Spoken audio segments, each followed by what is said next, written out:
سنتے ہیں، وہ اس لیے سنتے ہیں کہ وہ چاہتے ہیں ہمارا شاگرد کہیں بھی جائے وہ اپنے سر کبھی نیچے نہ کر پائے، اپنے آپ کو کبھی جھکا نہ پائے۔ جب ایک استاد اپنے شاگرد کے لیے اتنا سوچ سکتا ہے کیا شاگرد بن نہیں سکتا ہے؟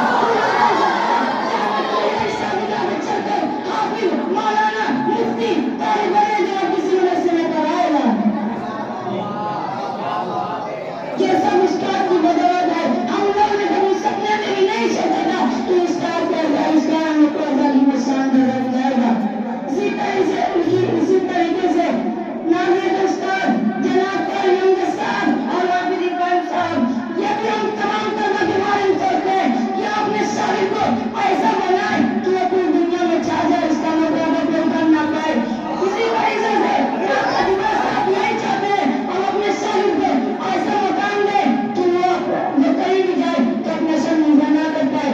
جب ایک استاد اپنے شاگرد کے لیے اتنا سوچ سکتا ہے کہ شاگرد آگے نہیں بڑھ سکتا، یاد رکھیے یہ شاگرد آگے چل کر کوئی نہ کوئی حافظ مولانا ضرور بنے گا، کوئی نہ کوئی دنیا میں ضرور چھائے گا، کوئی نہ کوئی دنیا میں ضرور چھائے گا، نہ کوئی پڑھائے گا۔ میں اس شعر کے ساتھ اپنی بات ختم کرتا ہوں۔